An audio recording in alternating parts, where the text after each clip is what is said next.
Welcome to Palace Insider. Conan O'Brien just took a clean shot at Meghan Markle's jam launch and made it look easy. Yeah, but my dad got out of copping and then became a food broker, which we're like, come on, that's What? CIA, right? Yes. And he's like, no, I really am a middleman for jars of jam. He works for Meghan Markle. My Really dad- tiny jams, harvestable jam made from the oils of Montecito. Meghan rolled out her glossy American Riviera orchard jam like she was stepping into Martha Stewart territory. Polished labels, soft focus branding, the whole vibe. Conan sliced through it with one sharp line. The joke landed smoothly, like the punchline was obvious. And that wasn't even his harshest moment. When Meghan and Prince Harry were deep in their interview era with Oprah Winfrey, Conan didn't hold back. The timing and delivery? Ruthless. No cushion, no sympathy. He ran a full segment clowning their wax figures at Madame Tussauds. Not a quick jab, a full bit. Let us have an end to this debate about what makes a good man at B1. There you go. You can use that. Good knowledge. You can use that. That's the part. Unlike- That's the unlike- part we're editing out of this Actually, interview. very- Boy, right there.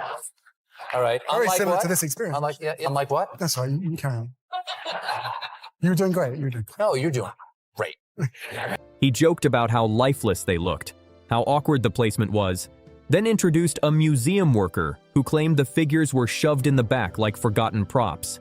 The image alone was savage, hard to unsee. Then came the stranger twist. Conan O'Brien invented a fictional character joking about bizarre, inappropriate things with their wax statues. It was exaggerated, weird comedy, the kind that lingers whether you like it or not. Once that picture's planted, it changes how some viewers see them. Then the tone shifted darker. Jimmy Carr introduced a scenario that made people uneasy. He questioned what might happen in a worst-case situation involving King Charles III and even mentioned tragic possibilities around Prince William and Catherine, Princess of Wales. The implication? In a sudden disaster, Prince Harry and Meghan Markle could move closer to the throne. It was framed as dark humor, but it hit nerves quickly. Before that clip even finished circulating, the conversation flared again, this time thanks to the Osbournes. Kelly Osbourne didn't hold back, openly calling Harry a twat on live TV. I think Harry's a fucking twat.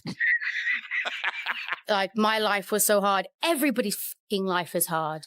Yeah, you were the right. prince of That's a true. goddamn country who dressed up as a fucking Nazi, and now you're trying to come back as the Pope? Suck it. Years ago, that kind of comment would have been unthinkable. Her bigger point cut deeper. Netflix didn't block them. Spotify didn't limit them. They had massive deals, big budgets, elite teams, and global exposure, yet still struggled to deliver. Critics argue it wasn't sabotage, it was content. When expectations are sky high and the output feels thin, people notice fast. What's brilliant about what she's doing is she knows people want to spend money, and spending money makes them feel like they're getting something that's better, even though it might not necessarily be true. Goddamn right. You can tell when you watch the show, she thinks just we're all animals and we're all just kind of pigs in the mud, and that she's helping us with jam and honey. Then Sharon Osbourne jumped in, and she goes direct. She pushed back on Meghan's medieval times comparison about meeting the Queen, calling it dramatic and unfair. That sparked backlash, with many saying it crossed into exaggeration. Body language analysts have weighed in for years. They point to the constant hand-holding and public affection, arguing it can feel staged. The claim? Secure couples don't need to prove closeness every second. Fair or not, the debate keeps growing. What makes it sharper is Harry's history. Said Meghan Markle is, of course, a lifelong feminist, which she's demonstrated by marrying a prince and giving up her job. He grew up inside the media storm surrounding the collapse of the marriage between King Charles III and Diana, Princess of Wales. He knows how brutal scrutiny can be. Now critics say he's leaning into that spotlight, this time as part of the machine. And here's the uncomfortable truth. Many whisper their brand thrives on royal headlines. If the British royal family fades from global focus, what happens next? Without that tension, the spotlight shrinks. Controversy keeps the engine running. The long-term impact could be heavier. That's a hard story to explain to a child later. Each rebrand feels louder. New projects, launches, labels. Yet the same questions circle. The pressure only grows. Royal life didn't stick. Hollywood production stalled. The Spotify deal collapsed. So what's left? A lifestyle brand. Polo documentaries. Every move feels like another reset. He's a twat. He's a whining, whinging, complaining, woe is me, I'm the only one that's ever had mental problems. Critics argue the real issue is the foundation. They say everything was built around a victim narrative and audiences are worn out. People don't want the same struggle story on repeat. Sharon Osbourne has watched Hollywood cycles for decades. She's seen couples survive on chaos, needing tension and headlines to stay relevant. That formula grabs attention early, but it burns out fast. In her world, it usually crashes the same way. The real question isn't if things fall apart, it's when.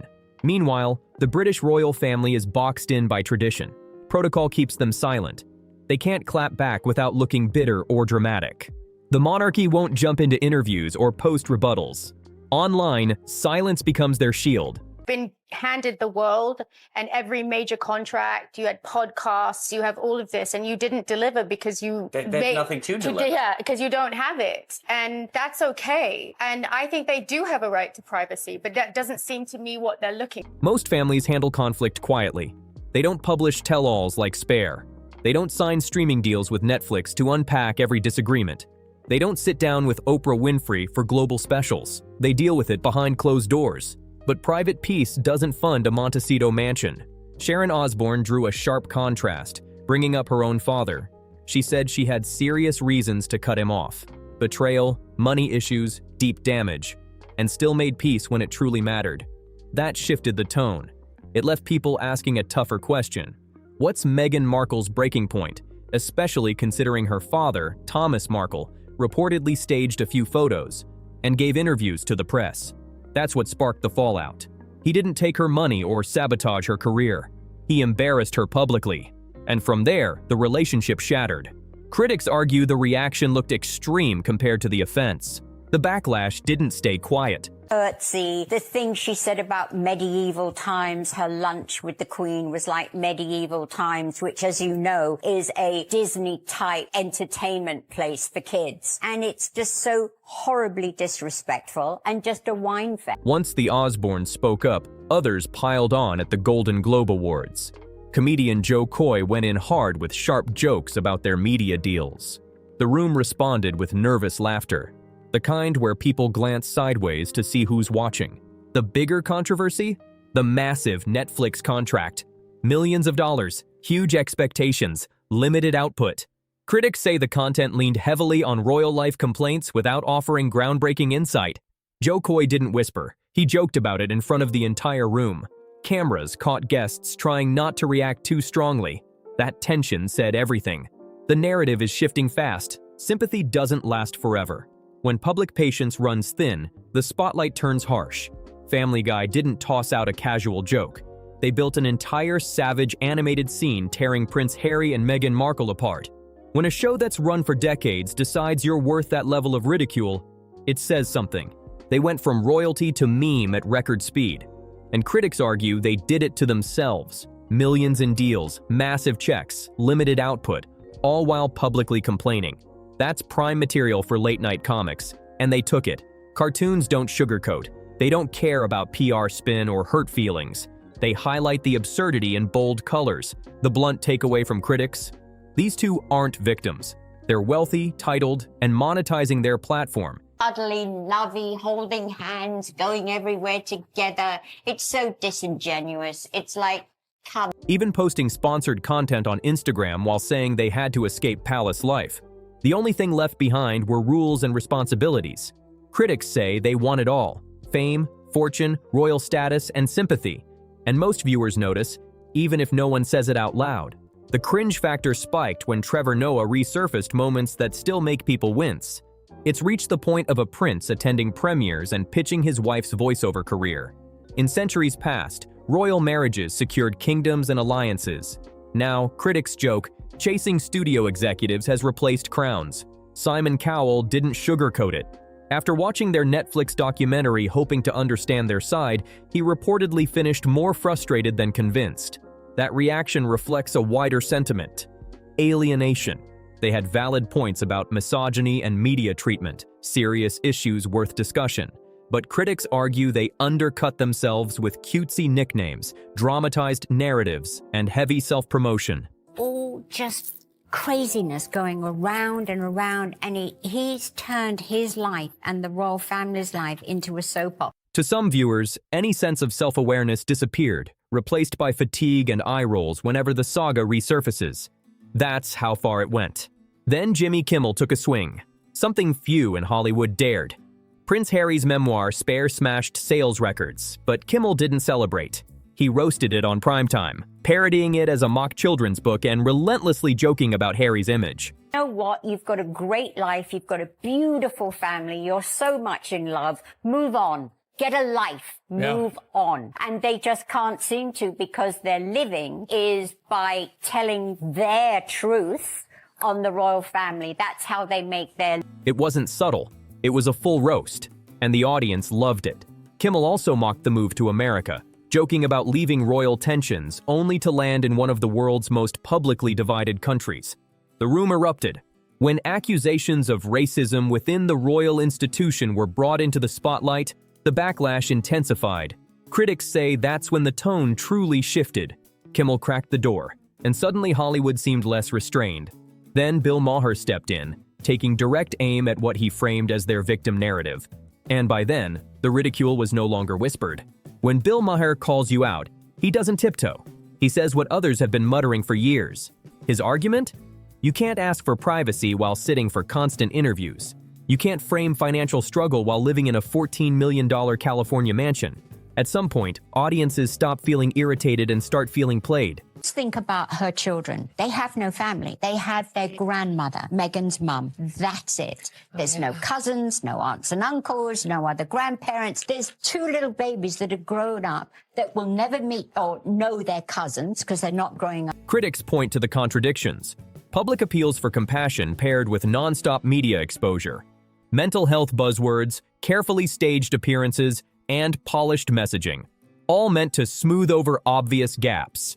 To skeptics, it feels performative. Maher's broader critique wasn't just personal. He framed it as cultural, a tendency to equate grievance with strength and visibility with virtue. That generational call-out hit hard because it widened the lens beyond just Prince Harry and Meghan Markle. They're totally lost. You know, one minute they're making a cartoon, then they're doing a documentary on them, now they're saving the world. They just haven't found their path in life. And when a longtime liberal commentator publicly questions your narrative, critics say it signals something bigger. Even ideological allies may start backing away when perceived hypocrisy outweighs sympathy. Critics say it became glaring. Two of the most privileged figures in the world framing themselves as oppressed didn't sit well with everyone. The tone shifted. Comedians stopped teasing and started confronting the narrative head-on. No one hit harder than Godfrey. He went straight at one of the most sensitive claims, the shock around race-related questions within the British royal family. His argument was blunt. Some of what was described as sinister could also be interpreted as ordinary curiosity about heritage and family dynamics.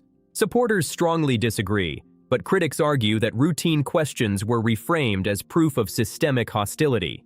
That's where sympathy began to erode for some viewers. I haven't from day one been into the fact of, you know, talking about private things that went on in the royal family when they were a part of it. And the thing is, it's just their point of view. We haven't had the other point. The result? The spotlight shifted from empathy to scrutiny. Every claim, every tearful anecdote, every interview moment landed under a microscope. And the harder Meghan Markle and Prince Harry leaned into their version of events, critics say the more commentators felt emboldened to challenge it, openly and without restraint. And Godfrey wasn't finished. He went after Meghan's sit-down with Jamie Kern-Lima, where critics say she leaned again into the overwhelmed Duchess routine. Busy, burdened, carrying it all. Comedians mocked the staged photos, the too busy energy, and a podcast that barely made noise. They also pointed to the continued use of the Duchess title while criticizing the very institution that granted it. To skeptics, it felt contradictory and obvious. The ridicule spread. Even small moments, like a reported yoga studio appearance meant to be low-key, became stories about turning private spaces into public scenes. Critics framed it as a pattern. Every setting becomes a stage. Resentment wasn't limited to stand-up comics anymore. It widened, and when John Oliver, usually measured, weighed in, it signaled something more serious. When he takes aim, It's less about jokes and more about closing the book. The savage lines kept landing. Spitting image, famous for skewering public figures for decades, piled on, caricaturing the couple for UK audiences. One cutting joke summed up the criticism, trying to stay close enough to Oprah Winfrey for credibility, while staying close enough to paparazzi for relevance. To critics, every move looks calculated. Some comics even floated dark hypotheticals about the monarchy's line of succession, scenarios involving King Charles III and the future of the crown. The kind of talk that makes audiences uneasy. The roasts didn't stop. Nikki Glaser delivered one of the harshest punchlines, suggesting Meghan's fame exists solely because of marriage. It was blunt and intentionally provocative. Then Stephen Colbert joined in, mocking what he framed as wide-eyed naivety about royal life, castles, curtsies, and tradition. By that point, the satire had shifted from playful teasing to full cultural commentary, with late-night hosts openly questioning the royal fairy tale narrative. Then came Stephen Colbert with a brutal reality check. He framed Meghan's clueless Duchess persona not as charming, but as comedy gold.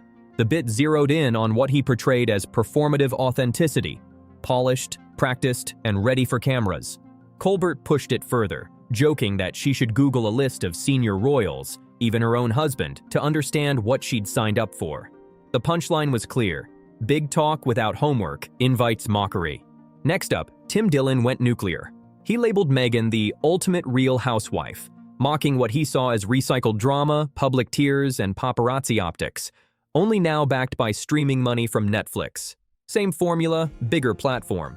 Dillon didn't spare Prince Harry either, suggesting even his military service narrative doubled as image management. It was harsh, controversial, and designed to provoke exactly the kind of comedy that thrives on tearing down carefully built public brands. Critics say he wanted to look tough and relatable, not like the privileged prince he was born as. Fully protected, fully supported. They argue the war zone image boosted headlines, while today he speaks from the comfort of a California estate about trauma and hardship. In that telling, the contrast fuels resentment. The sharper critique goes further, that carefully managed interviews, polished statements, and strategic media deals have replaced quiet service. Supporters see advocacy and reinvention. Detractors see branding. Then comes the colder question. King Charles III is aging. Prince William and Catherine, Princess of Wales, stand ahead in the line of succession. The odds of a dramatic shift are remote. But the monarchy is built on order, not impossibility. And as long as Prince Harry remains in that line, the hypothetical never fully disappears. That's when the jokes turn uneasy. Satire about greed or tone-deaf messaging feels different when tied to constitutional reality. Some commentators frame the mockery not as gossip, but as pressure, a reminder that public image matters when titles still exist. Whether that warning is fair or overheated depends on where you stand. But one thing is certain, the scrutiny isn't fading. The spotlight is harsher, the patience thinner, and every move louder than the last. If you followed this entire breakdown, let us know your thoughts. Do you see reinvention or reputation unraveling? Drop your perspective in the comments. If you found this deep dive insightful, make sure to like, share, and subscribe for more Palace Insider coverage.